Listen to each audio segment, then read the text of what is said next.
Hi friends, మీరు చూస్తున్నారు Sagar village vlogs. ఇవాళ మనం కొత్త ఒక మెసేజ్తో రావడం జరిగింది. మెసేజ్ ఏంటంటే హైవేల పైన ఇట్లా వడ్లు పారబోయడము, మరియు చూసారా ఆ నల్ల పట్టాలు కప్పడము, ఇలా చేయడం వల్ల యాక్సిడెంట్లు అనేది చాలా అవుతున్నాయి. చూసారా ఈ మూల మలుపు దగ్గర ఇంత పెద్ద హైవేలో ఇలా రోడ్లపైన ఈ వడ్లు పోయడం చూసారా, ఈ మూల మలుపు దగ్గర ఇలా పోయడం, ఒక రోడ్ మొత్తం బ్లాక్ చేయడం జరిగింది. ఎస్పెషల్లీ చెప్పాలంటే ఈ రోడ్లపైన ఆ నల్ల పట్టలు కప్పడం వల్ల చాలా యాక్సిడెంట్లు అనేది జరుగుతుంది. ఆ నల్ల పట్టలు కప్పడం వల్ల, రోడ్డు నల్లగా ఉండడం వల్ల మరియు అనేక యాక్సిడెంట్లకు కారణం అదే అవుతుంది. చూసారా ఇంత పెద్ద హైవేలో మనకు ఈ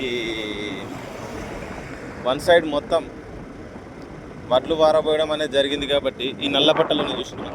ఈ నల్ల పట్టాల వల్లనే నైట్లో చాలా యాక్సిడెంట్లు అనేది జరుగుతున్నాయి. అయితే ఇంత పెద్ద కుప్పలుగా ఉన్నాయి కదా వడ్లు. ఈ తెల్ల కాగితాలు అయితే నైట్లో ఏమి ఇండికేషన్ అనేది కలుపుతాయి. ఈ నల్ల కాగితాలు అనేవి ఉన్నాయి కదా, ఈ నల్ల కవర్లు కప్పడం వల్ల నైట్లో కొందరు ప్రయాణికులకు ఇబ్బందిగా ఈ కుప్పల పైన ఎక్కించడం చేయడం అలా జరగడం వల్ల ఎందరికో యాక్సిడెంట్లు అనేది జరుగుతున్నాయి.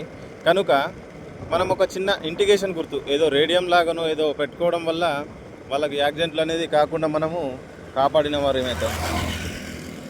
దయచేసి ప్లీజ్ రోడ్లపైన వడ్లు పోయడం అనేది తప్పుగా చెప్పడం లేదు నా వీడియోలో.